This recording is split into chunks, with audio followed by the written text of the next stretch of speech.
temos abordado diferentes aspectos da salvação, começando pela regeneração, na aula intitulada Novo Nascimento. Depois falei a respeito de adoção, na sequência santificação, redenção, e agora eu quero falar a respeito de justificação.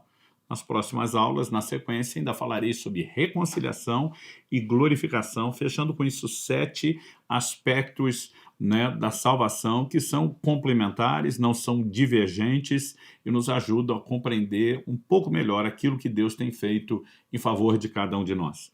Enfatizando a justificação, eu quero começar lendo Romanos capítulo 3, versos 23 e 24, que diz: pois todos pecaram e carecem da glória de Deus, sendo justificados gratuitamente por sua graça, mediante a redenção que há em Cristo Jesus.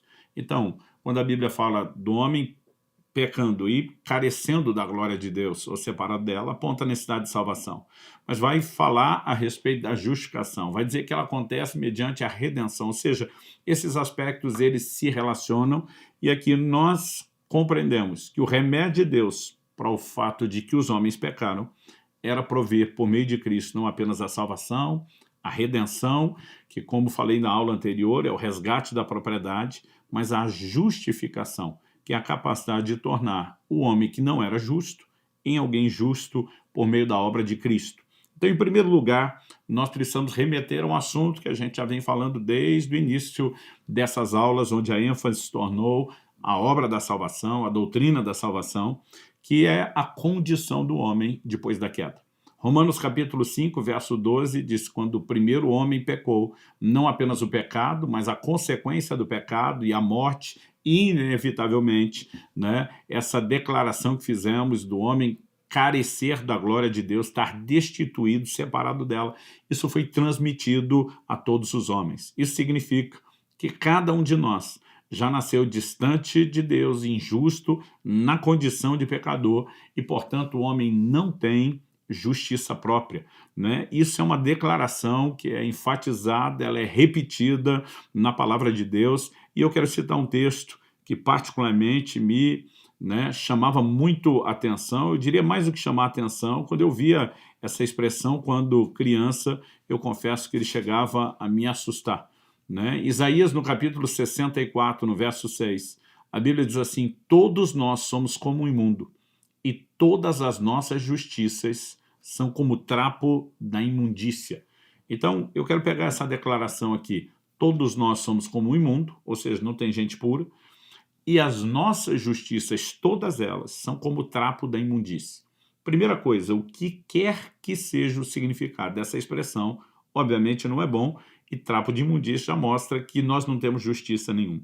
Mas uma das explicações que eu vi quando garoto é que no contexto daquela época, trapo de imundícia eram as bandagens que eles usavam para tratar de feridas, normalmente de quem? Dos leprosos.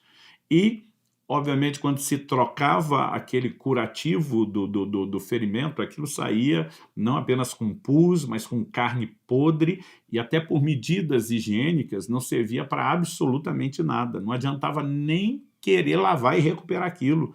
Era perdido, aquilo tinha que ser queimado.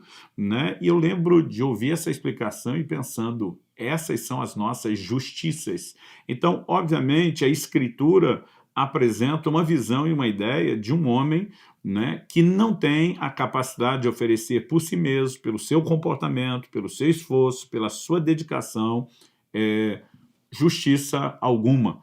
Então, quando a gente olha para o próprio texto de Romanos 3, que eu citei agora há pouco, falando da obra da justificação, ela começa com um reconhecimento. No versículo 9 de Romanos 3, a Bíblia enfatiza que todos, sejam judeus ou gentios, que muitas vezes são chamados de gregos, por causa da cultura helenista, os gregos tinham influenciado o resto do mundo.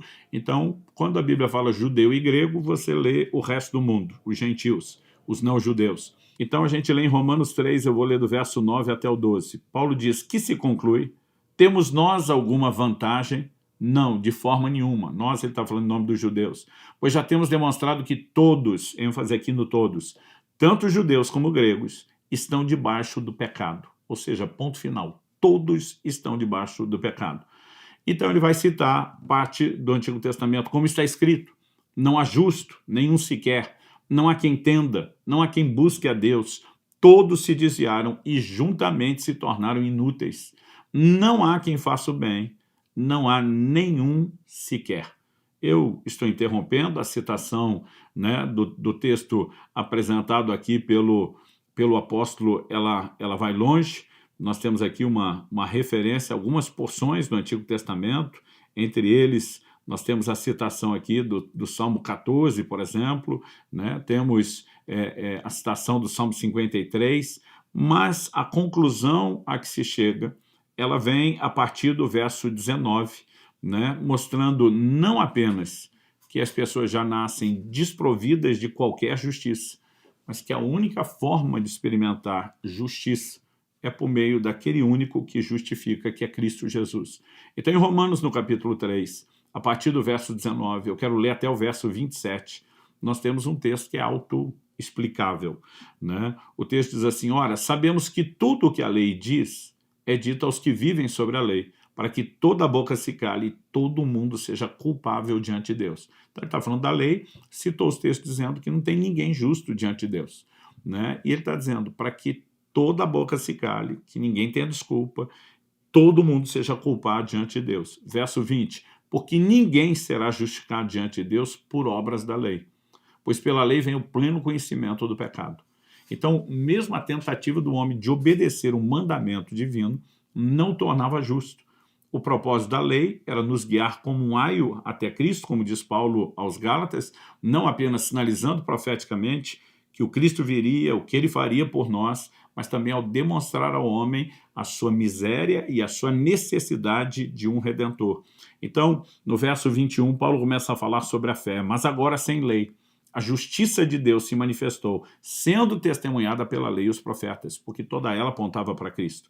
É a justiça de Deus mediante a fé em Jesus Cristo, para todos e sobre todos os que creem. Deus seja louvado por essa oferta não limitada, né? Para todos e sobre todos os que creem, porque não há distinção, pois todos pecaram e carecem da glória de Deus, sendo justificados gratuitamente por sua graça, mediante a redenção que é em Cristo Jesus, a quem Deus apresentou como propiciação no seu sangue mediante a fé. Deus fez isso para manifestar a sua justiça, por ter ele, na sua tolerância, deixado impunes os pecados anteriormente cometidos. Então, durante muito tempo, Deus, na sua misericórdia, não julgou o homem pelo pecado cometido, mas o Deus justo, no momento certo, precisaria julgar. Verso 26, tendo em vista a manifestação da sua justiça no tempo presente, aquilo que ele operou em Cristo, a fim de que o próprio Deus seja justo e o justificador daquele que tem fé em Jesus. Então, algo que eu e você precisamos entender quando falamos da substituição, por que a palavra de Deus apresenta a obra de Cristo para nos justificar como sendo uma substituição, porque Deus não podia deixar os nossos pecados impunes. Alguém tinha que ser julgado, para que nós pudéssemos ser inocentados, nós os culpados. O inocente teria que ser condenado. Então nós precisamos entender que nessa troca, Deus está trabalhando de maneira a satisfazer todos os requisitos da sua justiça, porque para ser o nosso justificador, ele não pode ser injusto com as iniquidades que cometemos e requeriam castigo. Então Paulo conclui perguntando no verso 27, onde fica então o orgulho? Foi totalmente excluído. Por meio de que lei? A lei das obras? Não. Pelo contrário, por meio da lei da fé. Basicamente, a conclusão virá, né, no verso seguinte, o 28, que eu vou acrescentar. Concluímos, pois, que o ser humano é justificado pela fé, independentemente das obras da lei. Então, Paulo está trabalhando com os judeus, dizendo, olha, toda tentativa de vocês de obedecer uma lei proposta, ela revela um código moral, aquilo que Deus espera, o que ele deseja, mas não é o esforço de vocês tentando ser melhor que fará de vocês justos. A justificação, a experiência que vem por meio de Cristo. Então, precisamos, né, partir do início, a condição do homem após a queda. Todos eram injustos e isso só pode ser revertido por meio da obra de Cristo. Agora, essa obra, a justificação, ela independe do nosso histórico. Até porque todos já éramos injustos, então a nossa história ela vai justamente na direção contrária do que Jesus veio fazer. O que Paulo diz em 1 Coríntios, no capítulo 6, do verso 9 ao 11. Ou vocês não sabem que os injustos não herdarão o reino de Deus? Ou seja, todos nós, então, já nascemos sentenciados a não herdar o reino de Deus, excluídos dele.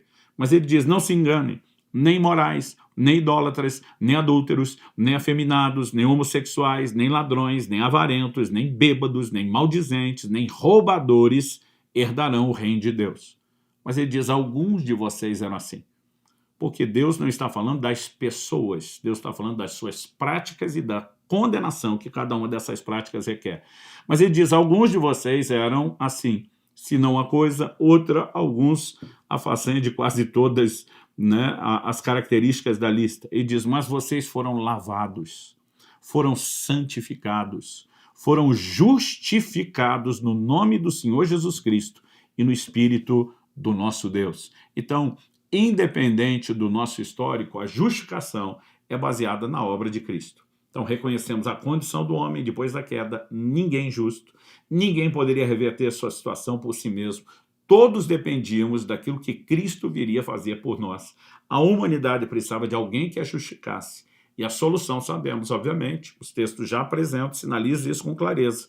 Ela vem da pessoa e da obra de Cristo. Então, se em primeiro lugar eu destaquei a condição do homem após a queda, em segundo lugar, eu quero destacar aqui o que Cristo fez. Né? Em 1 Coríntios, no capítulo 1, nos versos 30 e 31, o apóstolo Paulo nos apresenta o mesmo conceito e a mesma ideia, né, que foi apresentada em Romanos, que ninguém tem direito de se orgulhar de absolutamente nada. Né? Aliás, dos versos 26 até o verso 28, Paulo está falando de, olha, vocês deram uma olhada aí na irmandade, na crentaiada, e diz, considerar a vocação de vocês, vocês vão perceber que não são muito sábios segundo a carne, nem muitos poderosos, nem muito de nobre nascimento, e diz pelo contrário. A ideia que ele vai explorar é Deus escolheu as coisas loucas do mundo para envergonhar os sábios, escolheu as fracas para envergonhar as fortes, as humildes, as desprezadas, as que não são, para envergonhar ou reduzir a nada as que são. E no verso 29 ele diz, a fim de que ninguém se glorie na presença de Deus. Ele diz, no final das contas, ninguém vai poder chegar diante de Deus no juízo e dizer, eu sou o cara, né? Eu posso, eu consigo. Então, nos versos 30 e 31, Paulo diz assim, mas vocês são dele, em Cristo Jesus, o qual se tornou para nós da parte de Deus, ou seja, a provisão oferecida na salvação, sabedoria, justiça, santificação e redenção. Entre todos esses aspectos, a Bíblia destaca aqui justiça. Verso 31, para que, como está escrito, aquele que se glorie, glorie-se no Senhor. Então, Jesus foi feito justiça por nós. Ele não apenas é o nosso justificador, ele é aquele que nos fornece justiça. Como? Por meio de uma troca. Em segunda carta de Paulo aos Coríntios, no capítulo 5 e no verso 21, o apóstolo Paulo faz uma das afirmações clássicas sobre a justificação. Falando sobre Jesus, a Escritura diz, aquele que não conheceu o pecado, Deus o fez pecado por nós, para que nele fôssemos feitos a justiça de Deus. Isaías 53, a profecia messiânica, diz que Deus fez cair sobre ele a iniquidade de nós todos. A pergunta é, por que Deus fez com que os nossos pecados e a nossa iniquidade caísse sobre Jesus? Qual a razão disso? Anteriormente nós falamos que Deus não apenas é o justificador, mas ele é justo. Nossas ofensas cometidas contra Deus precisavam de juízo, precisavam de condenação. Se nós pagássemos por elas, estaríamos eternamente sentenciados, né, a uma condição irreversível de condenação eterna. Então Deus decide julgar em Cristo Jesus a nossa culpa e ele decide transferir, assim como ele transferiu nossa culpa para Jesus, ele decide transferir a justiça de Cristo sobre nós. Então, algo que nós precisamos entender é que essa justiça nos é imputada, né? Ela procede de Cristo, ela emana de Cristo. Nós nele, em Cristo Jesus, fomos feitos a justiça de Deus. Então, o que Jesus vai fazer na cruz, sofrer a nossa condenação, ser julgado em nosso lugar, é parte do propósito, para que a troca ela possa acontecer. Então, justificação, ela é o ato pelo qual o estado de pecado e culpa do homem é removido. tornando-o justo perante Deus. Isso significa o quê? Nós não estamos falando apenas do perdão de um pecado cometido. O perdão do pecado pode ser só a remoção, né, daquilo que seria a consequência de um homem que é culpado. Mas o que Deus fez foi nos declarar justos, ou seja, completamente inocentes, como se a gente nunca tivesse feito absolutamente nada contra ele. Então preste atenção, justificação é maior do que perdão e é maior do que o conceito pobre de perdão que nós já temos, né? Porque, embora já seja maior do que só o perdão, o nosso próprio conceito de perdão é limitado. Eu costumo brincar que tem muito crente que imagina a cena do perdão como se Deus dos céus estivesse olhando para a gente aqui na terra, resmungando consigo mesmo, né? Eu vou fazer de conta que eu não me lembro do que vocês fizeram no verão passado.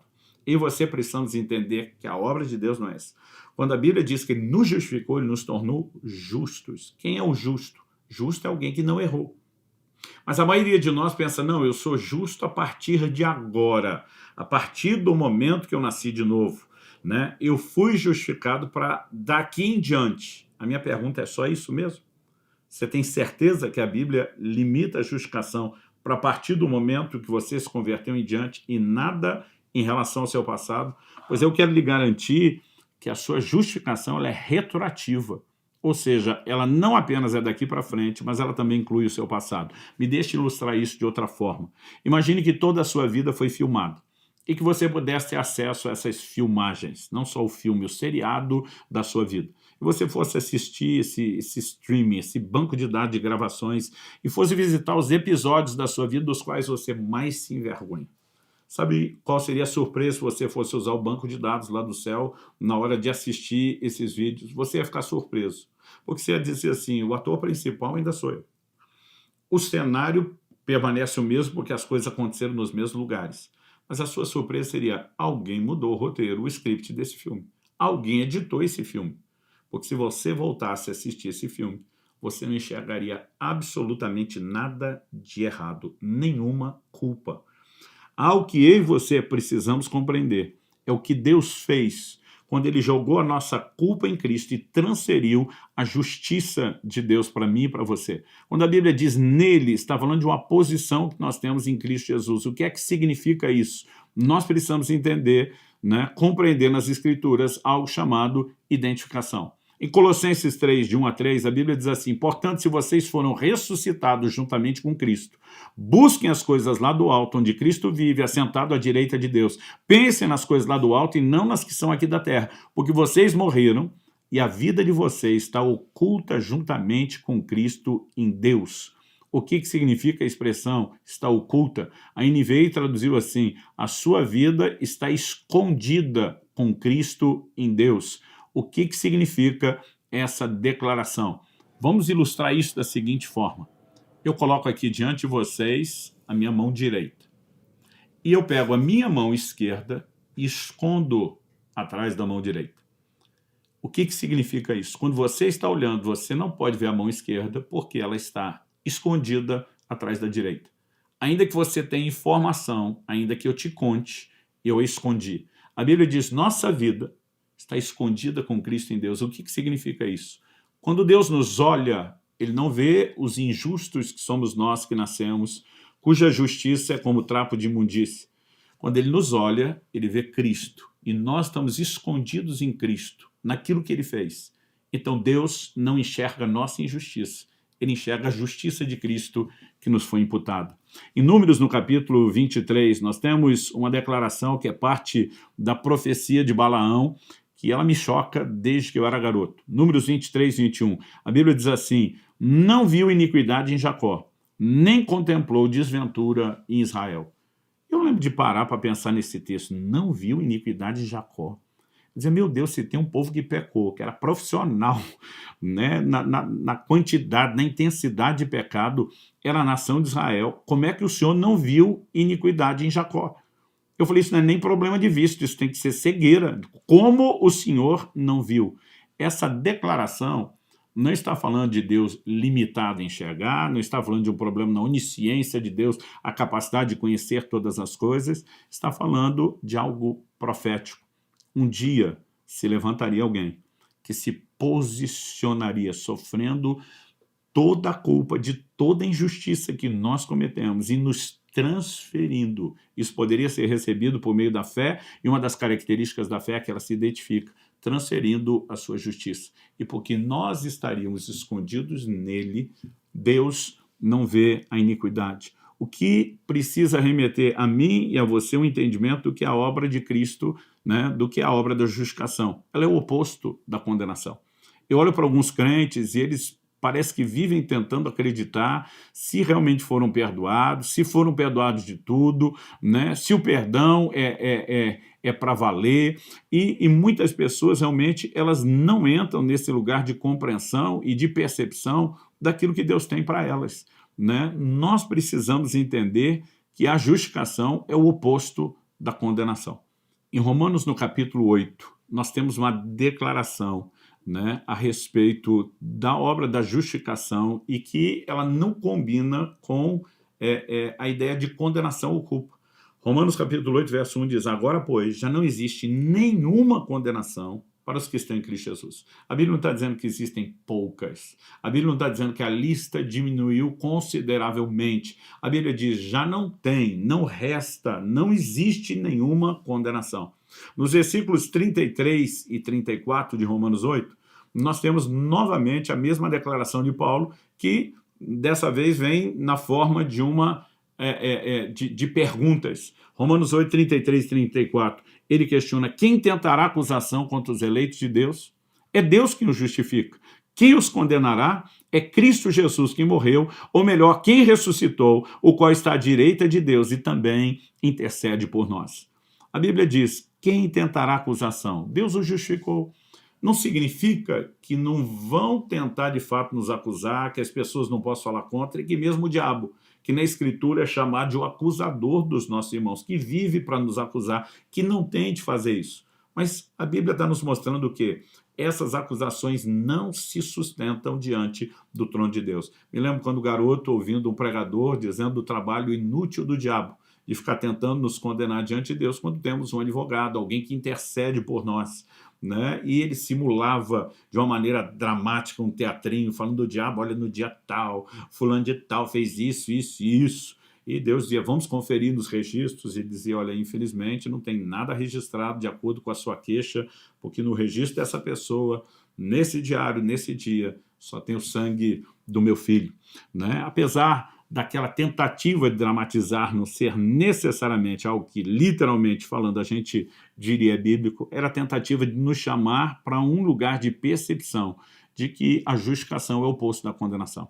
Então, eu e você precisamos acreditar que nosso histórico foi apagado, foi deletado. Deus não nos trata apenas como pecadores, né, ligeiramente melhorados, de quem ele não tem toda a lembrança, mas uma certa suspeita. Não há mais culpa ou condenação, ponto final.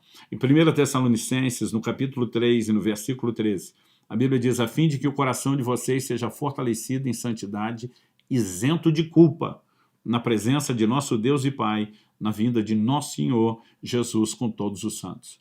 Né? Muitos de nós temos histórias das quais, ao nos lembrar, nos envergonhamos. A vergonha é boa e positiva, no sentido de que não queremos voltar para essas práticas, de que podemos ter a tristeza de ter ferido o coração de Deus e dos homens, mas nunca de permitir que o coração continue com culpa. Ele tem que estar isento de culpa. Pelo sangue de Jesus, eu e você podemos entrar com ousadia na presença de Deus, dizendo: eu não sou aquele injusto, eu não sou a pessoa daquele histórico, eu recomecei, eu nasci de novo, eu sou uma nova criatura e ponto final. Essa compreensão, ela é poderosa. Pastor Luciano, como se recebe a justificação? Vários dos textos que nós lemos já falaram isso, e eu quero ler outros que sustentam a mesma verdade, que é repetida, é apresentada de forma recorrente, né? Atos capítulo 3, versos 38 e 39 diz assim: portanto, meus irmãos, saibam que é por meio de Jesus que a remissão dos pecados é anunciada a vocês, e por meio dele todo o que crê é justificado de todas as coisas das quais vocês não puderam ser justificados pela lei de Moisés. Então, a remissão dos pecados anunciada, né, por meio de Jesus, por meio dele todo o que crê é justificado. Ponto final. O caminho é muito simples. A gente já leu isso em Romanos, no capítulo 3, dos versos 21 a 28, falando sobre a justificação que procede da fé. Em Romanos, no capítulo 4, o apóstolo Paulo, aliás, o livro de Romanos é o maior tratado de justificação, de fé e graça da Escritura, né? Em Romanos, no capítulo 4, o apóstolo vai tratar disso novamente, né, falando a respeito de Abraão que creu em Deus, isso lhe foi atribuído para a justiça, ou seja, a justificação veio da fé. Ele vai dar um exemplo nos versos 4 e 5, assim, ora, para quem trabalha, o salário não é considerado como favor, que é um dos significados de graça, mas como dívida. Mas para quem não trabalha, porém crê naquele que justifica o ímpio, a sua fé lhe é atribuída como justiça. Então, nós vamos encontrando declarações dessa justificação que se manifesta por meio da fé. Romanos capítulo 5, verso 1, depois de todo o discurso de Paulo no capítulo 4 sobre essa justificação pela fé, ele diz de novo, justificados, pois, mediante a fé, temos paz com Deus por meio de nosso Senhor Jesus Cristo. E a Bíblia nos mostra que se é pela fé, não é pelas obras. Em Efésios, no capítulo 2, né, a Bíblia nos mostra que a salvação e a justificação é um dos aspectos da salvação.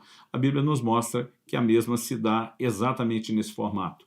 Efésios 2, 8 e 9 diz, porque pela graça vocês são salvos mediante a fé, isso não vem de vocês, é dom de Deus, não de obras, para que ninguém se glorie. Então já falamos antes de que Deus não permitiria ninguém se gloriar, então não é mérito, não é esforço, não é aquilo que fazemos, é um dom de Deus, né? Portanto, uma expressão, uma manifestação da sua graça. Textos como Romanos 3, 24, que diz, sendo justificados gratuitamente por sua graça, mediante a redenção que há em Cristo Jesus, né, apontam nessa mesma direção.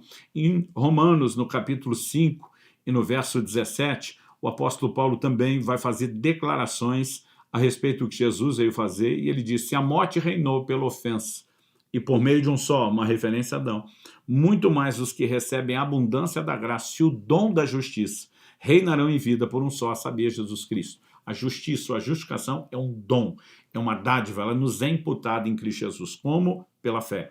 Agora, nós precisamos entender que crer em Jesus não é apenas crer que ele existe. Essa fé que salva é uma fé que entende o que ele fez, a substituição.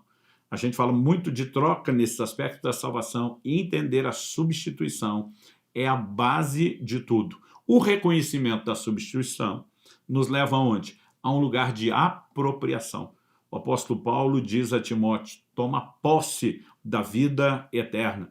E o reconhecimento da substituição, né, que nos leva a uma apropriação. Em termos práticos, eu gosto de chamá-la de identificação. Por isso que a Bíblia diz, se alguém está em Cristo, nele, com ele, o tempo todo é a nossa posição. Se ele é meu substituto, então, ao olhar para ele, legalmente eu me vejo. Por isso que Paulo diz, estou crucificado com Cristo. Por isso, quando a Bíblia diz que ele morreu, diz, nós morremos com ele. Mas quando ele ressuscitou, ressuscitamos com ele. Quando a Bíblia diz que ele assentou nos lugares celestiais, assentamos com ele, porque estamos nele. Como? Por meio da identificação. Se ele é o nosso substituto, assumiu o nosso lugar, ele morreu a nossa morte, ao ressuscitar e ser glorificado, isso é a nossa posição, nosso direito. Quando a fé se apropria disso e passa, então, a confessar publicamente, ela nos leva a viver esse pleno resultado. Parte da confissão envolve uma das aulas que já demos, né, anteriormente, falando a respeito do batismo, que é parte da confissão pública. Que eu e você possamos entender a justiça, entender de tal maneira que não haja culpa, não haja condenação, e que a gente possa, de fato, permanecer nesse lugar, andando em Deus e usufruindo de todos os recursos que nos disponibiliza, para que a gente não macule a justiça que nos foi imputada. Deus seja louvado por tão grande salvação.